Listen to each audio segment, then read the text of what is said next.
Bismillahirrahmanirrahim. Assalamualaikum warahmatullahi wabarakatuh. Alhamdulillah hamdan katsiran thayyiban mubarakan fih kama yuhibbu rabbuna wa yarda. Wassalatu wassalamu ala nabiyyina Muhammadin wa ala alihi wa sahbihi ajma'in. Amma ba'd. Jamaah kaum muslimin rahimakumullah, alhamdulillah kita bersyukur pada Allah Subhanahu wa taala atas segala nikmat dan karunia yang Allah berikan kepada kita semua, baik nikmat iman, nikmat Islam, nikmat sehat walafiat, yang mana dengan semua nikmat tersebut di pagi hari yang berbahagia ini kita dapat bersama-sama berkumpul di rumah dari rumah-rumah Allah untuk thalabul ilmi. Semoga salawat dan salam tercurah kepada Nabi besar Nabi Muhammad sallallahu alaihi wasallam, kepada keluarganya, kepada para sahabatnya, dan kepada umatnya hingga akhir zaman kelak. Baik, di pagi hari ini kita telah masuk hadis ke-38 ya, tentang wali Allah Subhanahu wa taala. Saya akan bacakan hadisnya terlebih dahulu. An Abi Hurairah radhiyallahu anhu qala qala Rasulullah sallallahu alaihi wasallam, inna Allah ta'ala qala man 'ada li waliyan faqad adzantuhu bil harb wa ma taqarraba ilayya 'abdi bi syai'in ahabba ilayya mimma aftaradtu 'alaihi wa ma yazalu 'abdi yataqarrabu ilayya bin nawafil hatta uhibbah fa idza ahbabtuhu kuntu sam'ahu alladhi yasma'u bihi wa basarahu alladhi yubsiru bihi wa yadahu allati yabtishu biha wa rijlahu allati yamshi biha wa la in sa'alani la u'tiyannah wa la in ista'adhani la u'dhidannah. Rawahul Bukhari. Dari Abu Hurairah radhiyallahu anhu, Rasulullah sallallahu alaihi wasallam bersabda, sesungguhnya Allah Subhanahu wa taala berfirman. Berarti ini hadis apa? Qudsi, ya, sanadnya sampai kepada Allah Subhanahu wa taala. Allah Subhanahu wa taala berfirman, barang siapa yang memusuhi waliku, barang siapa yang memusuhi waliku, maka aku akan mengumumkan perang padanya. Ya. Tidaklah hambaku mendekatkan dirinya kepadaku, kata Allah, dengan sesuatu yang paling aku cintai dari yang aku wajibkan baginya. Ya. Dan hambaku senantiasa mendekatkan diri kepadaku dengan amalan sunnah, ya, sehingga aku mencintainya. Apabila aku telah mencintainya, kata Allah Subhanahu wa taala, aku akan menjadi pendengarannya, ya, yang ia akan mendengar dengannya. Kemudian aku akan menjadi penglihatannya yang ia melihat dengannya. Kemudian kata Allah, tangan yang ia memegang dengan keras dengannya, dengan tangan tersebut, dan kakinya yang ia berjalan dengannya. Jika dia meminta kepadaku, pasti aku beri. Ya. Jika dia meminta perlindungan kepadaku, pasti aku lindungi. Riwayat Bukhari. Ya. Jamaah kaum muslimin rahimakumullah, hadis ini kata para ulama dikenal dengan hadis wali. Hadis wali yang menceritakan tentang derajat tertinggi orang yang memiliki iman kepada Allah Subhanahu wa taala. Ya. Barang siapa yang telah mencapai derajat ini, ya, derajat wali, maka ia akan dicintai Allah Subhanahu wa taala. Kemudian efeknya apa? Doanya mudah dikabulkan oleh Allah Subhanahu wa taala dan akan mendapatkan perlindungan dari Allah Subhanahu wa taala bagi orang-orang yang sudah mencapai derajat wali. Ya. Kenapa pembahasan ini sangat penting di zaman sekarang? Karena di zaman sekarang banyak orang-orang yang mengaku sebagai wali. Banyak atau sedikit? Banyak. Yang mendatangi mereka yang mengaku wali banyak atau sedikit? Banyak. Maka pembahasan hadis ini sangat penting di zaman sekarang ini. Ya. Padahal ya, orang-orang yang mengaku dirinya sebagai wali tidak memenuhi persyaratan sebagai wali Allah Subhanahu wa taala. Contohnya apa? Sekarang ini ada orang gila yang mengaku sebagai wali, atau semakin gila maka semakin kewaliannya semakin tinggi derajatnya, masya Allah. Ya, nggak pakai baju, orang gila, nggak pernah mandi, dianggap sebagai wali. Nah, ini kan aneh. Ya. Dan semakin orang memiliki derajat iman yang tinggi, maka dia akan mendekati derajat kewalian kepada Allah Subhanahu wa taala. Ya. Maka sungguh aneh jika ada yang menganggap ya, orang gila itu sebagai wali. Apalagi yang menganggap wali itu orang yang waras. Ya, berarti lebih gila siapa? Yang waras lebih gila daripada wali yang orangnya sakit jiwa atau gila. Ya. Kemudian tidak ada contoh dari generasi para salafus soleh ya yang mengatakan bahwa semakin orang ya bertakwa maka dia akan menjadi gila. Karena ada sebagian orang mengatakan dia itu gila karena saking apa? Bertakwa kepada Allah sehingga menjadi wali majdub katanya. Ya, ente nggak tahu dia tuh seperti itu sebenarnya wali majdub. Ya. Karena ente ilmunya belum sampai. Ya. Sehingga ada sebagian orang menganggap orang gila itu sebagai wali. Jadi nggak ada ceritanya orang semakin bertakwa terus tiba-tiba konslet, ya, konslet kemudian dianggap sebagai wali. Namun kalau di Indonesia laku nggak? Wah paling laris tuh, ya, dagangan paling laris. Ya. Oleh karena sebagian ulama mengatakan bahwa orang yang menganggap orang gila sebagai wali Allah, orang yang menganggap orang gila sebagai wali Allah, maka ini adalah bentuk penghinaan kepada wali Allah yang sesungguhnya. Penghinaan nih Pak ya. Di Indonesia kan banyak Pak orang menganggap orang gila sebagai wali. Ini bentuk penghinaan terhadap wali Allah yang sesungguhnya ya. Dan sesungguhnya para wali Allah Subhanahu wa taala adalah orang yang waras Pak. Orang yang waras, bukan orang gila. Bukan orang gila. Nggak hanya di Indonesia orang gila dianggap sebagai wali, banyak di belahan negara yang lain juga. Contohnya di mana misalnya? India. Di India gembel jalan aja cuman pakai ya mungkin daleman itu udah disalam-salamin, tuh wali lagi jalan padahal ODGJ ya. Jadi nggak ada dalam sejarah itu wali itu gila ya. Tidak ada dalam sejarah para salafus saleh. Kemudian bisa kita bayangkan jika seorang non muslim melihat ya hal-hal seperti ini, maka mereka akan urung masuk ke dalam agama Islam. Agama Islam ini aneh. Orang gila dianggap sebagai wali, sehingga sebagian orang-orang non-muslim ya tidak mau masuk ke dalam agama Islam. Nah, kemudian jemaah kaum muslimin rahimakumullah, hadis inilah yang menjelaskan tentang kewalian wali-wali Allah Subhanahu wa taala. Dan hadis qudsi ini menjelaskan menjadi wali Allah adalah dengan yang pertama menjalankan amalan-amalan yang wajib. Ya, sholat 5 waktu. Ya.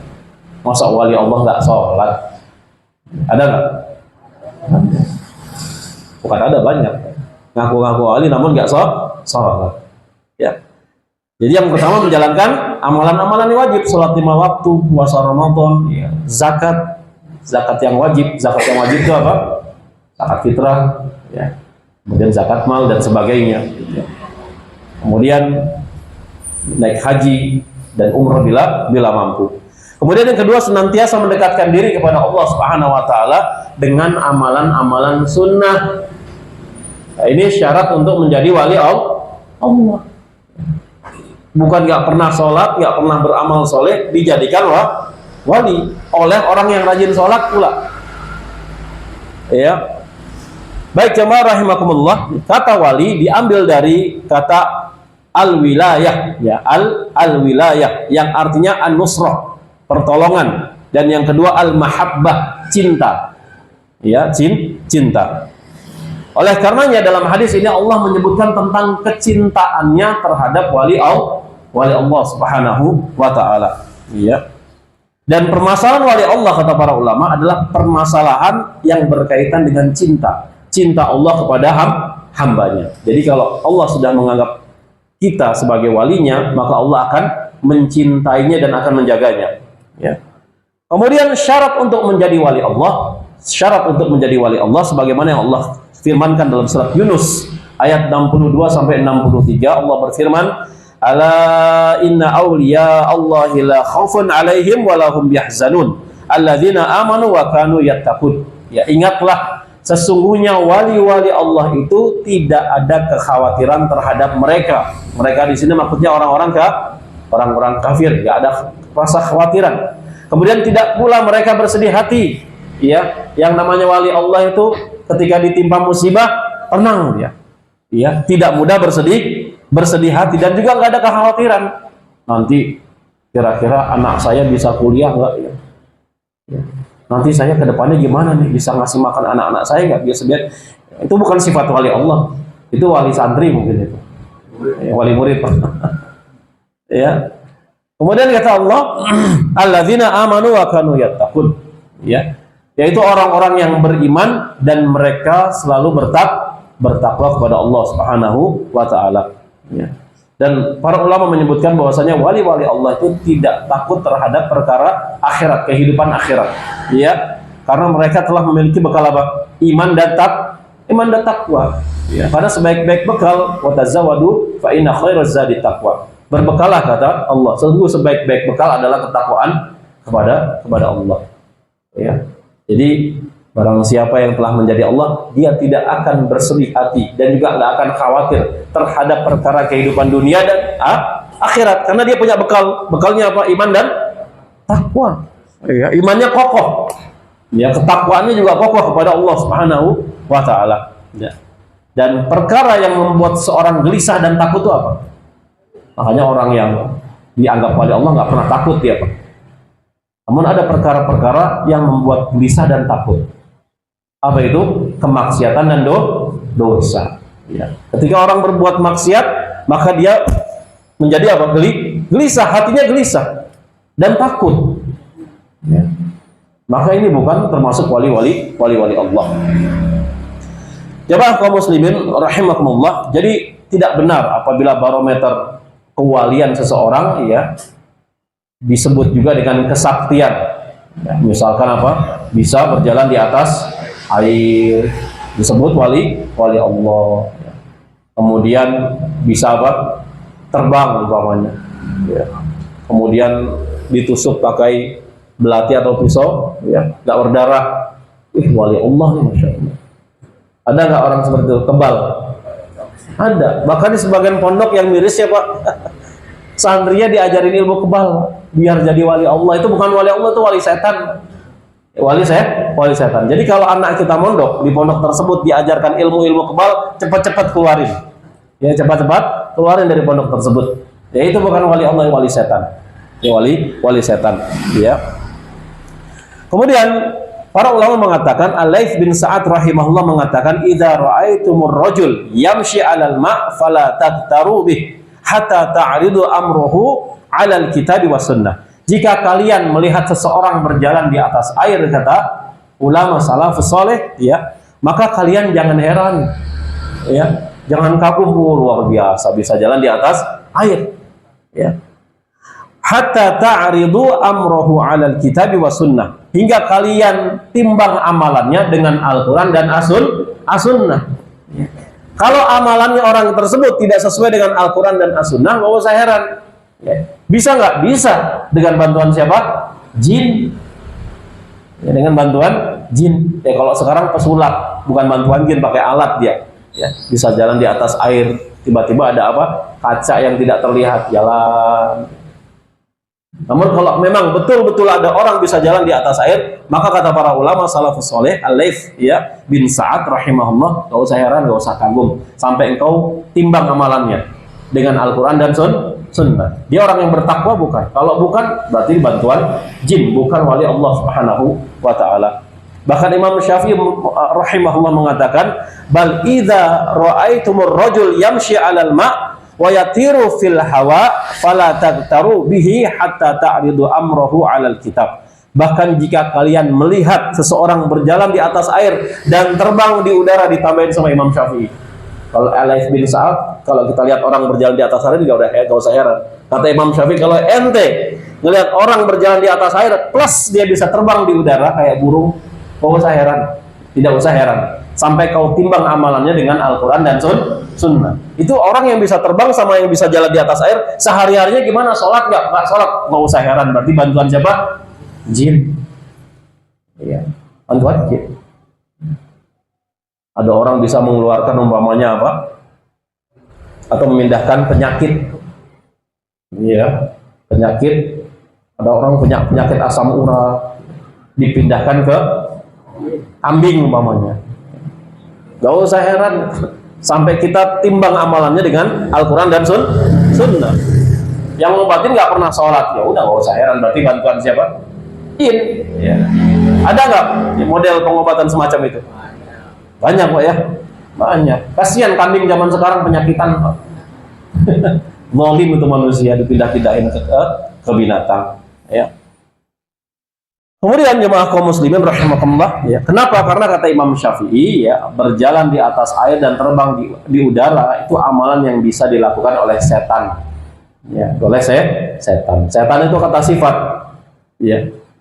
Bisa kena dari golongan jin, bisa juga kena dari golongan manusia. Minal jinnati wan nas. Setan dari golongan jin dan setan dari golongan manusia. Setan bisa terbang, bisa jalan di atas air, bahkan singgasananya setan, istananya setan itu iblis di mana? Di lautan, ya, di lautan. Jadi istananya iblis tuh di lautan.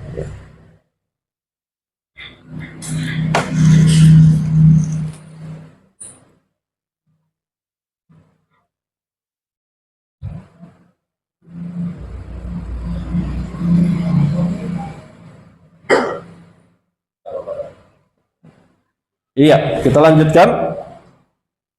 Yang pertama, Rasulullah SAW bersabda, ya, wa ma taqarraba ilayya 'abdi bi syai'in ahabba ilayya mimma aftaratu alaihi.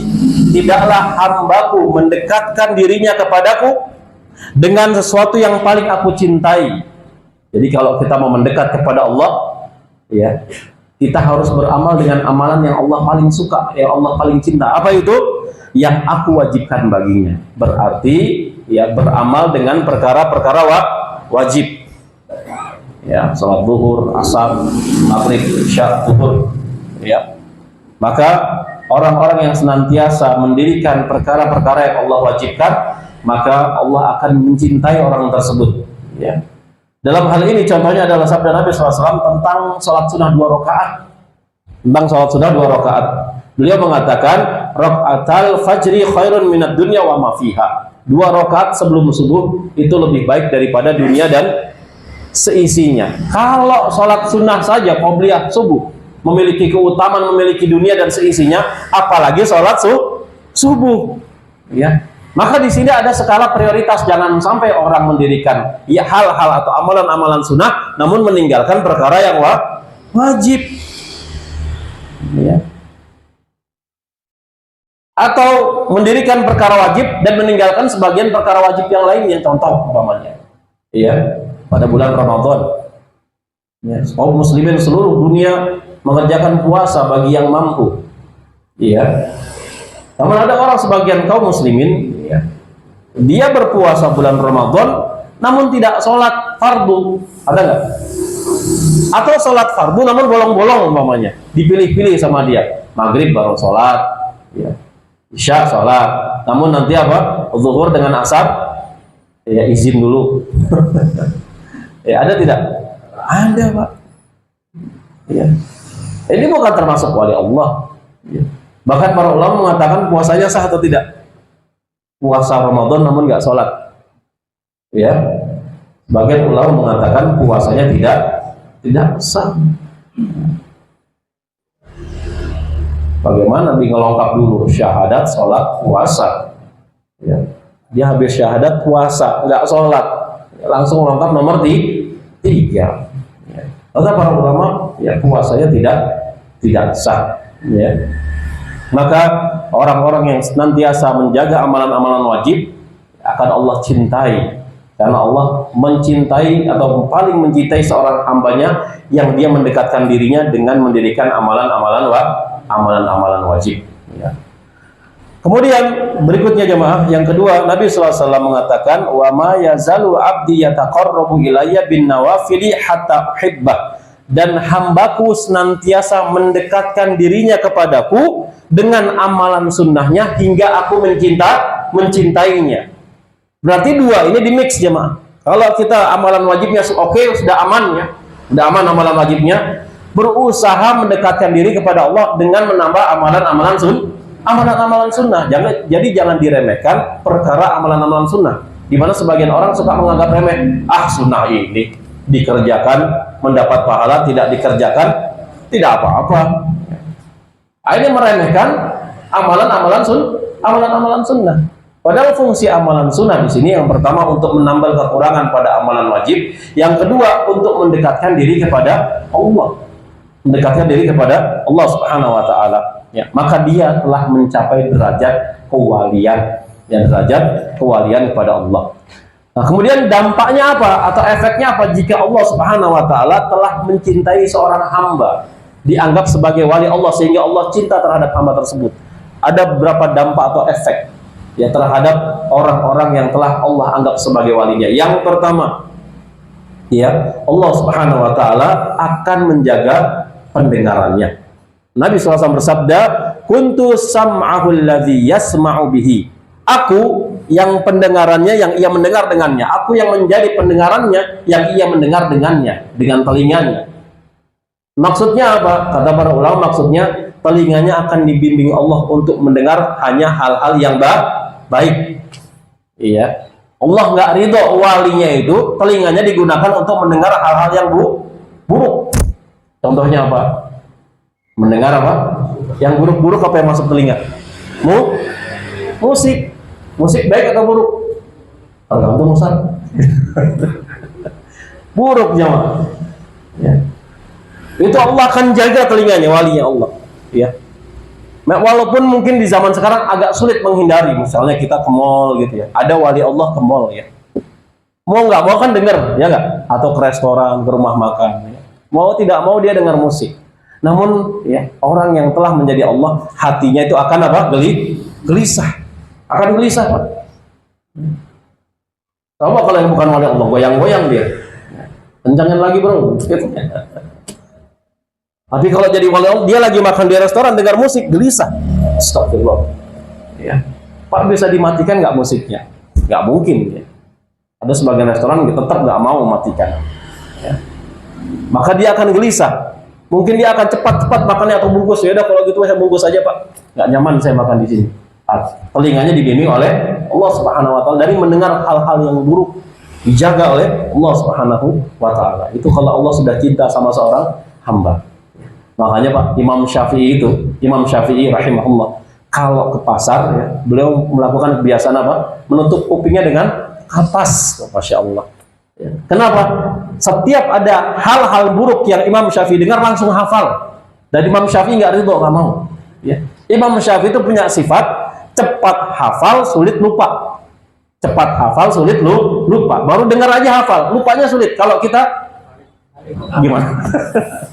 Sulit hafal, mudah lupa. Atau nggak hafal ya nggak lupa. Ya nggak hafal ya. Ya.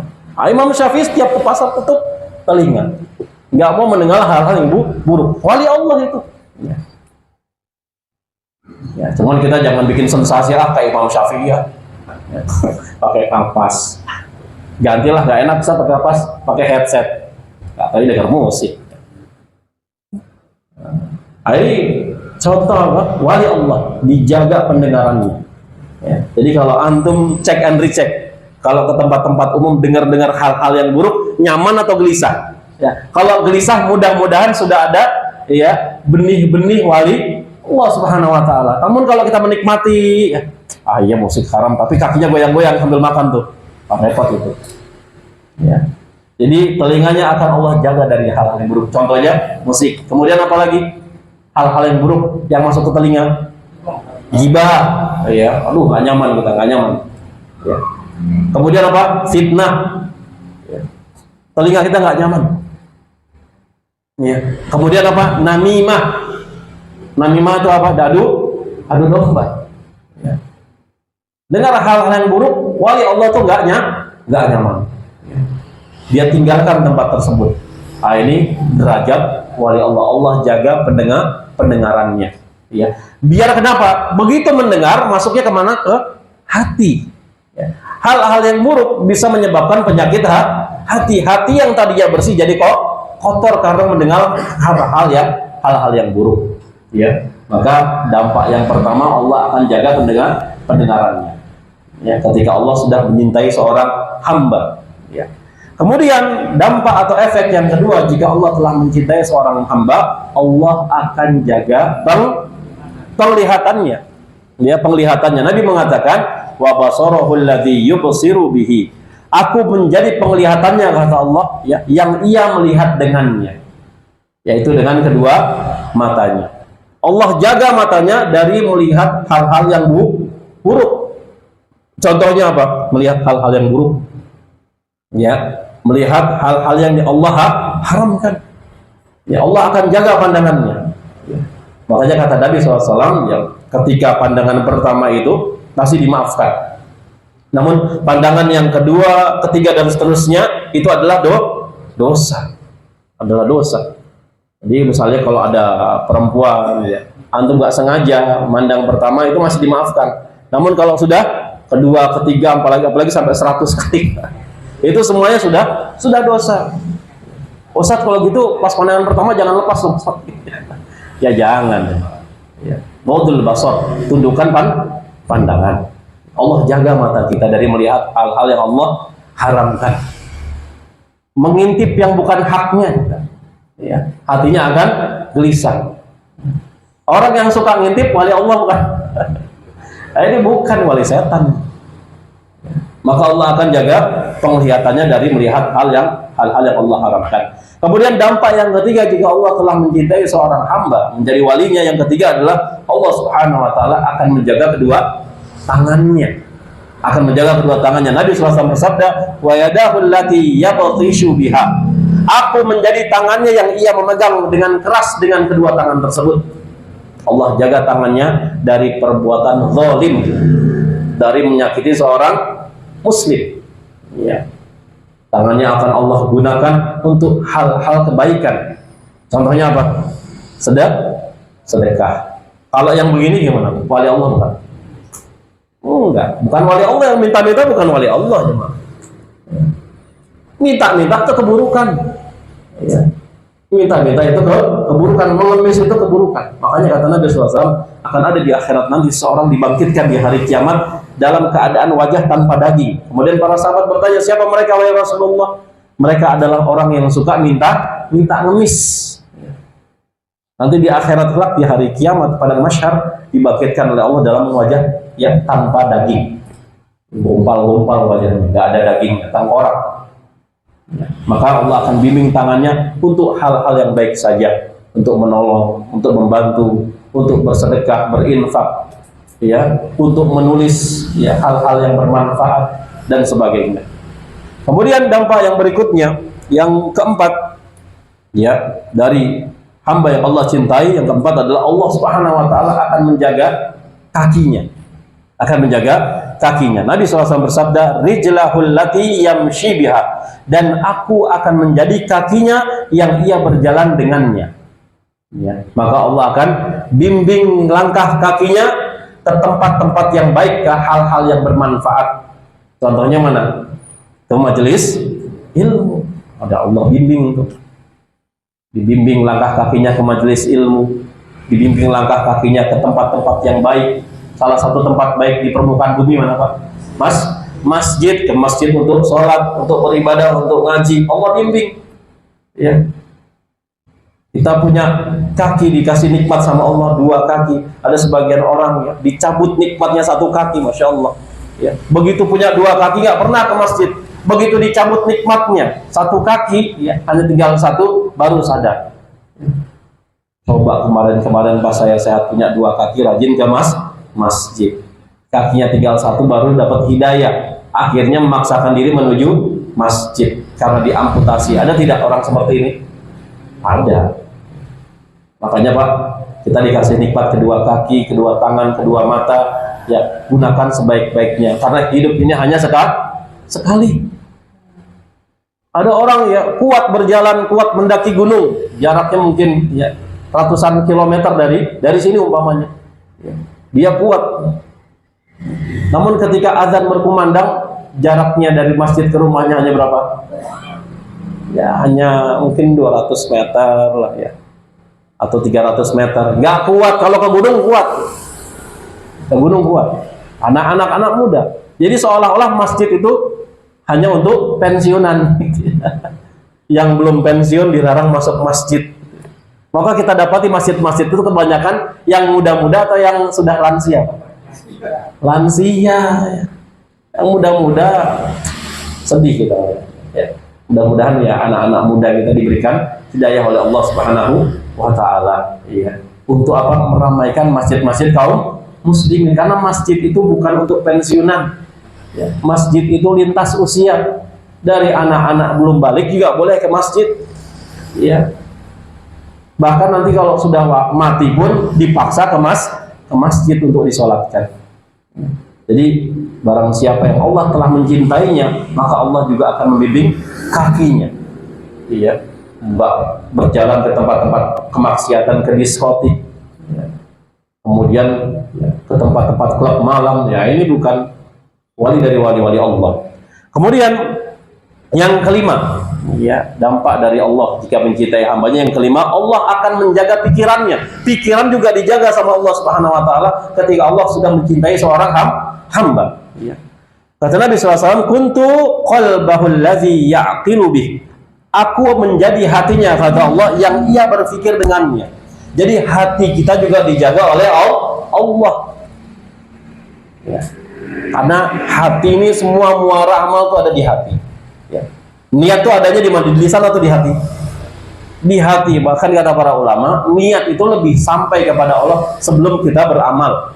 Ya, niat itu lebih sampai terlebih dahulu kepada Allah sebelum kita beramal. Maka orang yang Allah cintai, Allah akan menjaga hatinya, diantaranya dari penyakit-penyakit hati.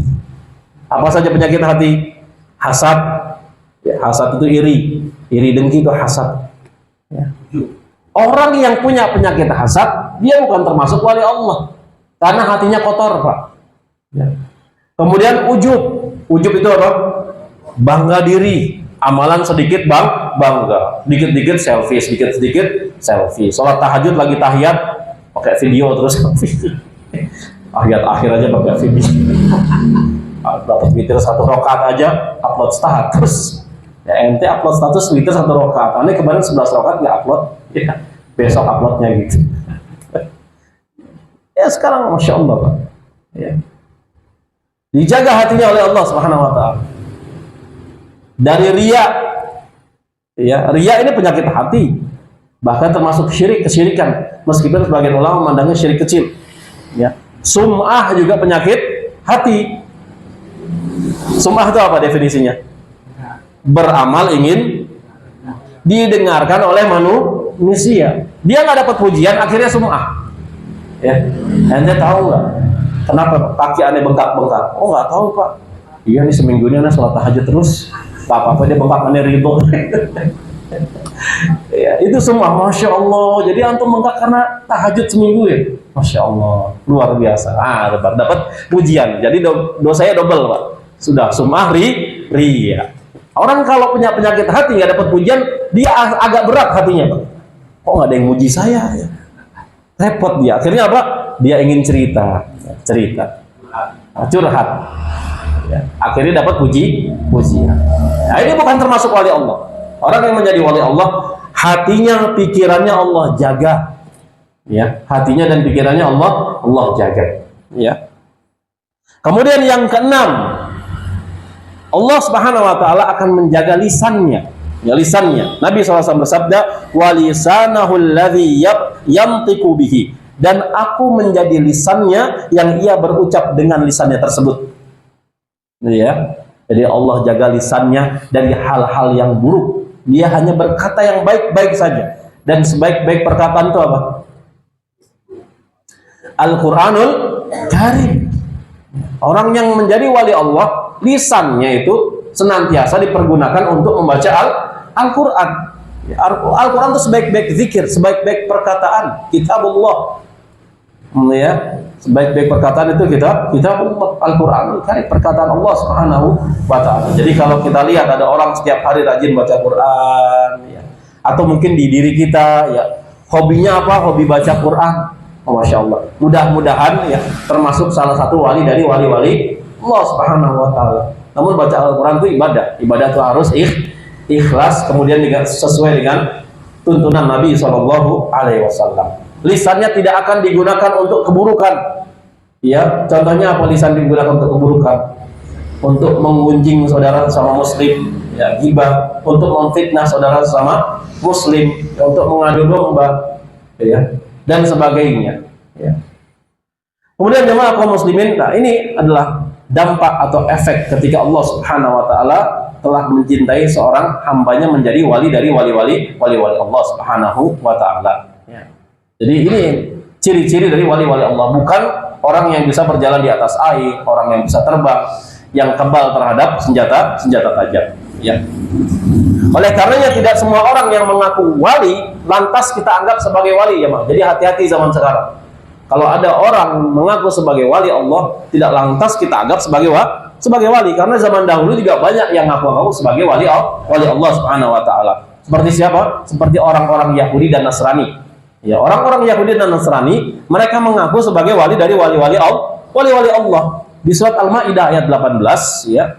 Allah Subhanahu wa taala berfirman, "Wa qalatil yahudu wan nasara nahnu abna'ullahi wa ahibba'uh."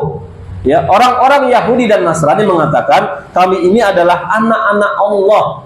Bayangkan, Pak, anak-anak Allah, wa ahibba'uh, dan kekasih-kekasih Allah. Maksudnya apa di sini? Wali-wali Allah. Ya. Ngaku-ngaku sih boleh saja. Ya. Semua orang juga bisa mengaku. Namun apa kata Allah? Ya, Allah membantah mereka di surat Al-Maidah juga ayat 18. Qul falima yu'adzibukum bidunubikum bal antum basyarum mimman khalaq. Katakanlah, maka mengapa Allah menyiksa kamu? Mengapa Allah menyiksa kamu? Karena dosa-dosamu. Ya. Kemudian kata Allah, kamu bukanlah anak-anak Allah. Kamu bukanlah anak-anak Allah dan kekasih-kekasih Allah. Allah bantah. Enak aja ngaku-ngaku. Ente bukan anak. Aneh kata Allah. Bukan kekasih saya. Ya.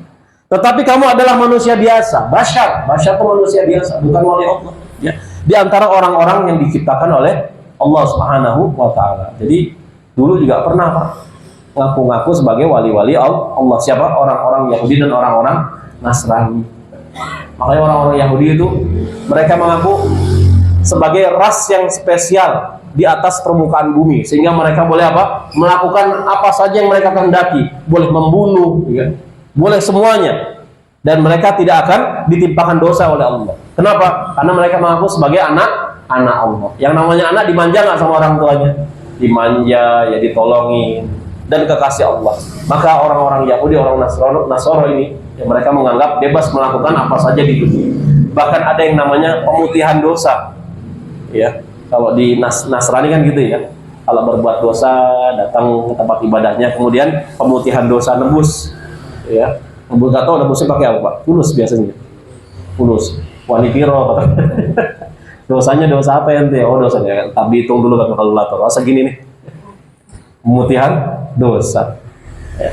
Kalau di Islam pemutihan dosanya bagaimana, Pak?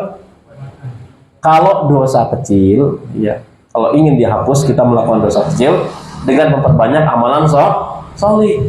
Itu dosa-dosa kecil, hapusnya dengan memperbanyak amalan soleh. Namun kalau dosa besar bagaimana? Agar diampuni Allah dengan taubatan nasuha, bukan bayar. Namun ada di sebagian sekte sempalan dalam Islam, ya. Sekte sempalan dalam Islam ada sebagian firqah. Ya, karena dulu sebagian murid saya pernah masuk firqah tersebut, dia cerita. Ya, dulu saat saya masuk sekte ini, gitu, ada kartu anggotanya dan sebagainya. Kalau dosa itu, ya, bisa diputihin dosanya, bisa dibersihkan dengan syarat apa? Bayar ke ustadznya, ke imamnya yang sudah dibaiat. Ya. Tak tahu masih ada nggak sekte-sekte model begitu? Mungkin masih, ya, mungkin masih. Ya, bayar tuh. Ya, pemutihan dosa. Itu sekte sempalan dalam Islam. Sekte sempalan dalam Islam. Ya. Jadi nggak benar itu pengajian baiat, itu nggak benar. Kalau kamu belum mengaji, belum baiat, nanti kamu matinya sebagai bangkai jahiliyah, kan? Bangkai jahiliyah. Kamu harus baiat kepada imam kita. Ya. Kalau sudah baiat sudah aman. Jadi kalau dosa pun bisa diampuni sama imamnya, pemutihan dosa. Ya imamnya, Pak. Setiap yang dosa ada fulusnya, Pak, buat pemutihan dosa. Ya. Bukan hanya Yahudi dan Nasrani yang mengaku sebagai wali Allah. Orang-orang musyrikin Arab juga mengaku sebagai wali-wali Allah Subhanahu wa taala. Ya, dalam surat Al-Anfal Allah mengatakan, "Wa ma lahum alla yu'adzibuhumullah wa hum yasudduna 'anil masjidil haram wa ma kanu awliya'ah in awliya'uhu illal muttaqun walakinna aktsaruhum la ya'lamun." Kenapa Allah tidak mengazab mereka? Kenapa Allah tidak mengazab mereka padahal mereka menghalangi orang untuk mendatangi Masjidil Haram? Ya. Mereka bukanlah wali-walinya, kata Allah Subhanahu wa taala. Sesungguhnya wali-walinya adalah orang yang bertakwa. Jadi wali-wali Allah adalah orang yang bertakwa. Tetapi kebanyakan mereka tidak mengetahui. Bayangkan orang-orang musyrikin Arab saja dahulu mengaku sebagai wali-wali Allah. Wali-wali Allah. Kata Allah bantah, tidak, mereka bukan wali-wali Allah. Bahkan Allah mengazab mereka dengan azab yang pedih. Ya. Begitu juga ketika ada orang mengaku sebagai kekasih Allah, wali-wali Allah, maka Allah Subhanahu wa taala menurunkan sebuah ayat untuk menguji. Ya, jadi kalau ada yang ngaku-ngaku sebagai wali Allah, Allah uji itu. Menurunkan sebuah ayat di surat Ali Imran ayat 31.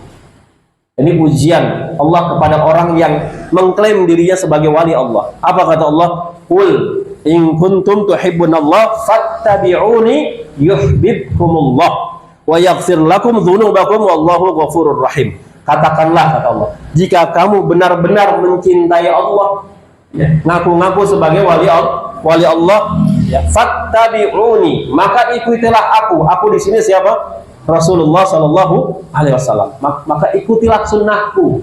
Jadi kalau ada orang ngaku sebagai wali Allah, dia punya amalan sunnah nggak? Di atas sunnah atau bukan? Ya. Mohon maaf dia ngaku sebagai wali Allah, ya, ngudut. Ya. Mohon maaf ya, ini jauh Pak. Jauh. Gak ada itu wali Allah Pak. Merokok nggak ada. Bahkan MUI aja memfatwakan rokok itu haram. Ya. Ada seorang umpamanya mengaku sebagai wali Allah, dia rokok lisong gitu. Hal ini bukan wali Allah, karena rokok itu sendiri haram. Jelas di situ tertulis, ya, merokok membunuhmu. Allah berfirman, wala taqtulu anfusakum, jangan kau bunuh dirimu sendiri. Jangan kau bunuh dirimu sendiri. Ya. Jadi yang masih merokok usahakan pelan-pelan berhenti, ya.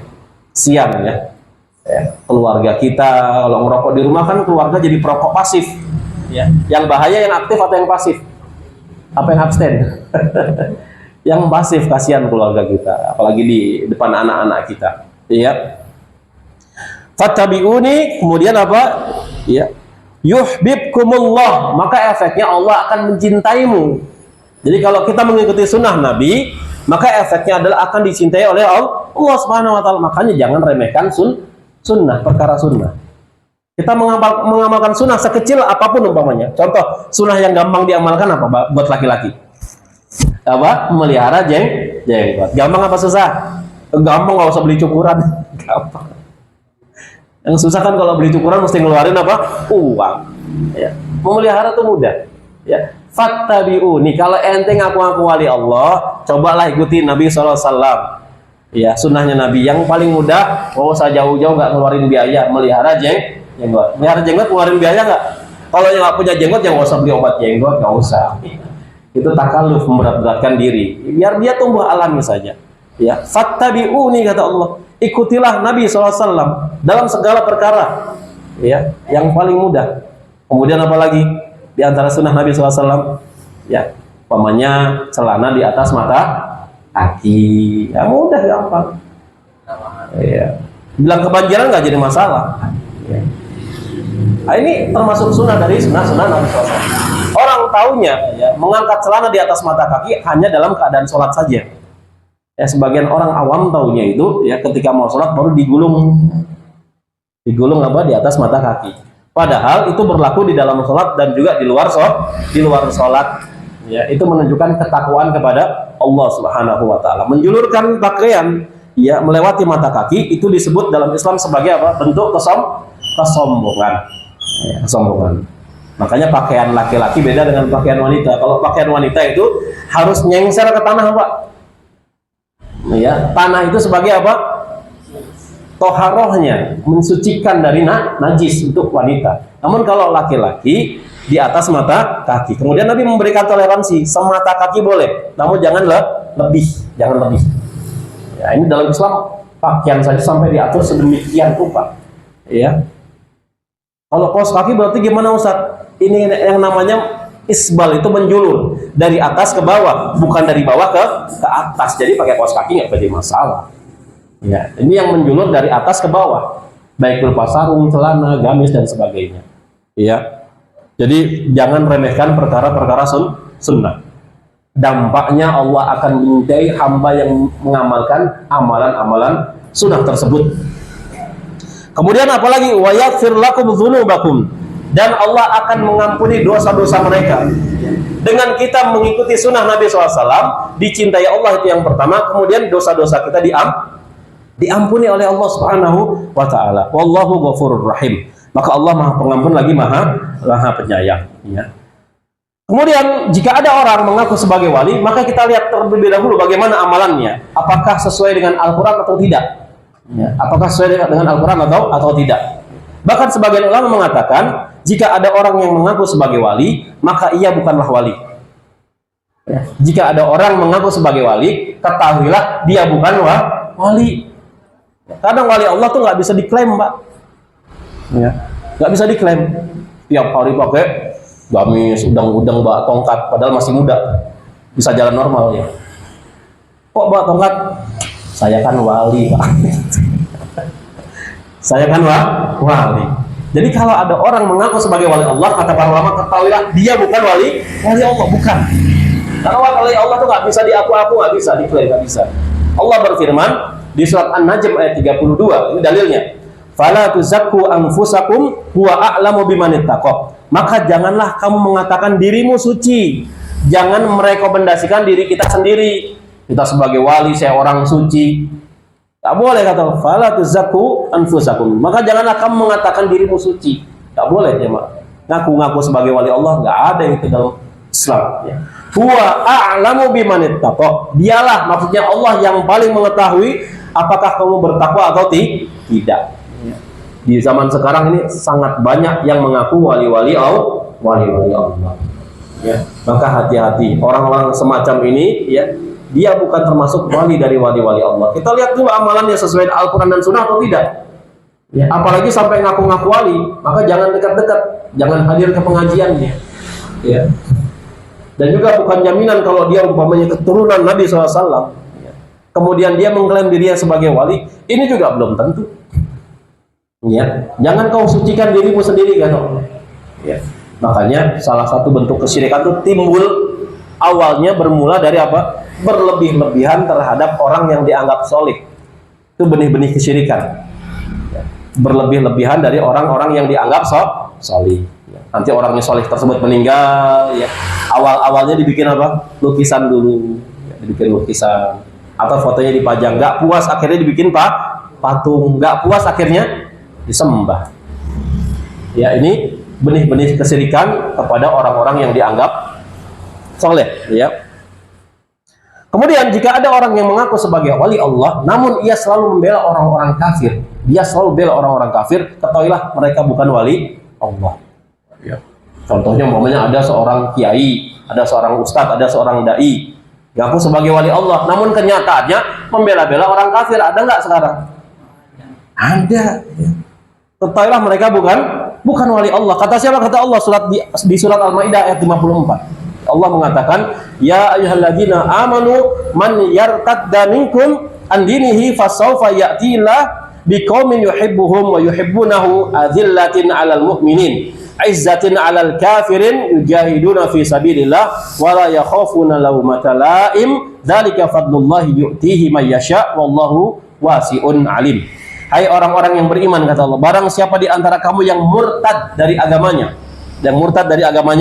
maka kelak Allah akan mendatangkan suatu kaum yang Allah mencintai mereka dan mereka pun mencintai Allah Subhanahu wa Ta'ala, yang bersikap lemah lembut terhadap orang-orang mukmin, ya. Kemudian yang bersikap keras terhadap orang-orang kafir, yang berjihad di jalan Allah dan yang tidak takut kepada celaan orang yang suka mencela. Ya, itulah karunia Allah Subhanahu wa Ta'ala, diberikan oleh Allah kepada siapa saja yang dikehendakinya, dan Allah maha luas pemberiannya dan lagi maha mengetahui. Ya, kata para ulama, di dalam ayat ini Allah Subhanahu wa Ta'ala menyebutkan suatu kaum yang Allah cintai, dan jika Allah Subhanahu wa Ta'ala telah mencintai, maka ini menunjukkan bahwa mereka adalah wali dari wali-wali Allah Subhanahu wa Ta'ala. Ya.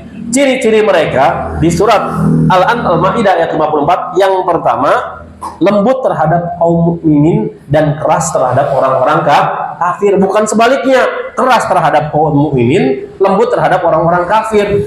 Ada nggak? Pak pengajian dibubarin, ya. Giliran hari mereka dijaga. Gimana ini? Terus ngaku-ngaku wali Allah. Ya. Di zaman sekarang ada Pak ya kayaknya. Sepertinya ada. Ada. Sama sebagian kaum mukminin keras. Ya. Keras. Masalah perbedaan masalah fikih, masalah furu saja keras. Ya. Sampai salam saja tidak mau jawab. Tapi sama orang-orang kafir lemah lembut, senyum-senyum, ya. Duduk sama-sama ngopi bareng, foto-foto sambil senyum. Ya. Bahkan foto-foto sama yang membantai kaum muslimin di Palestina. Ini gimana kalau mau jadi wali Allah? Nggak memenuhi syarat. Ya, lembut ya terhadap kaum mukminin, lemah lembut, nggak keras. Kerasnya terhadap siapa? Orang-orang kafir. Ya. Kemudian, ya, jika ada orang melakukan sebaliknya, maka ia bukanlah wali dari wali-wali Allah, ya, bukan dari wali-wali Allah. Dan juga mereka tidak takut celaan, ya. Orang sebagai wali Allah, ya, ketika dicela mereka nggak khawatir, ya, biarin aja mereka mencela saya, tidak khawatir terhadap celaan orang-orang yang mencelanya. Ini salah satu sifat dari wali-wali Allah Subhanahu wa Ta'ala, ya. Maka yang terakhir kesimpulannya, ya, bahwa bukan termasuk syarat wali, ya, bukan termasuk syarat wali. Yang pertama harus sakti, bukan termasuk syarat dari wali-wali Allah, harus sakti, bukan termasuk syarat wali. Kan kalau di kita malah terbalik, ya, syarat menjadi wali itu harus sakti mandra guna. Tuh si mandra diajak-ajak sakti mandra guna, ya. Namun para ulama menjelaskan bukan termasuk syarat wali. Yang pertama harus sakti, ya, harus sakti. Dan kaum muslimin sepakat bahwasanya Abu Bakar Siddiq radhiyallahu anhu lebih utama dari Umar dalam masalah iman, Namun dalam masalah karomah, Umar kata para ulama lebih utama daripada Abu Bakar Siddiq radhiyallahu anhu, ya. Yang pertama contohnya, ya, sabda Nabi SAW kepada Umar, "Walladzi nafsi biyadi ma laqiyaka syaitanu qattun salikan fajjan ila salaka fajjan ghairu fajjik." Ya, kata Nabi SAW, demi zat yang jiwaku berada di tangannya, tidaklah setan yang menemuimu menempuh suatu jalan kecuali ia akan menempuh jalan lain. Jadi kalau Umar jalan, ada setan jalan juga di jalan yang sama, berhadap-hadapan, setannya ngalah, cari jalan lain. Itu salah satu karomah dari Umar, ya. Kalau kita gimana? Menempuh suatu jalan, setannya pada ikut. Beda dengan Umar. Ini termasuk salah satu karomah dari Umar bin Khattab radhiyallahu anhu, ya. Jadi setan itu takut sama Umar. Setan takut sama Umar. Ini karomah, ya.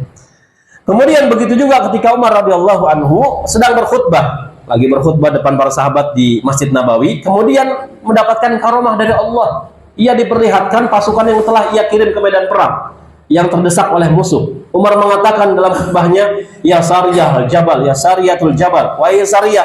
Sariyah itu nama pemimpin pasukan, nama pemimpin pasukan perang.